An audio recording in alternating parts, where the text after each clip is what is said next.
K, which stands for key non-active ingredients. Next slide, please. Okay, so we just want to, I think these are very technical terms that not of all of us are familiar with, but I'll go one by one on it and how it is important. So parabens, mineral oils, sulfates, and talc are some of the cosmetics are found in some of our cosmetics. For example, in moisturizers, in foundation, in particular in lipsticks. Okay, talc is, as you know, it's the loose powder that we use. So, but actually the thing is, it causes preservatives. It actually is important to maintain the preservative to be able to use this cosmetic products, but it does confer hazardous effect as well. For example, parabens actually is a comedogenic, usually applied in the face. Usually it's in the form of eyeshadows. Tendency for that is that when the skin absorbs it so much, it could be carcinogenic.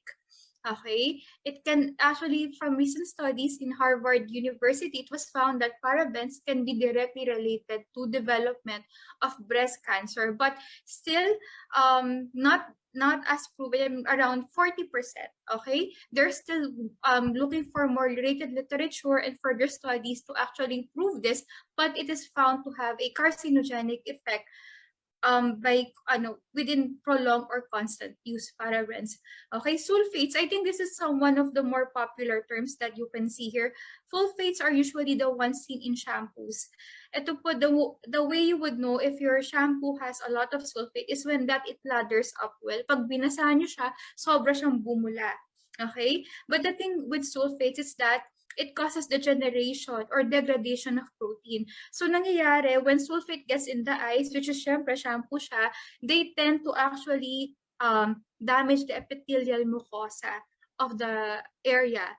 So it can cause blindness. That is why a lot of pediatric formulations for shampoo, they do not incorporate sulfates within their manufacture of this of these cleansing products. So yun, it's a big no. Definitely not. That's why I think Herbal Essences, I think one of the more popular brands, took a stand against using sulfates.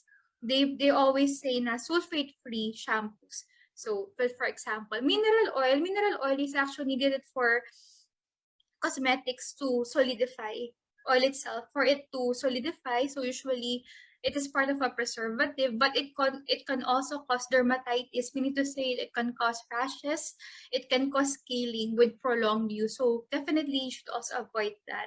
And lastly, yung sabi ko po, talc. Okay, talc is loose powder. We all use that. I think lahat tayo, even from baby, pinapulbuhan tayo ng bongga sa leeg para maging mabango, and that's how it always been in practice. But in the study by York University, there was actually before a popular case between the Slovenian woman rather, who sued this popular multinational companies for talc, because actually talc causes you to develop exposure to asbestos. Asbestos is a hazard that causes mesothelioma, meaning to say lung cancer, pulmonary fibrosis. So that's the reason why people are now using mineral powder instead of talc. That is the reason why a lot of like for example Estee Lauder, they used before talc formulated powders. Now they opted to do mineral instead. Because of that, it was found to have asbestos exposure causing lung cancer.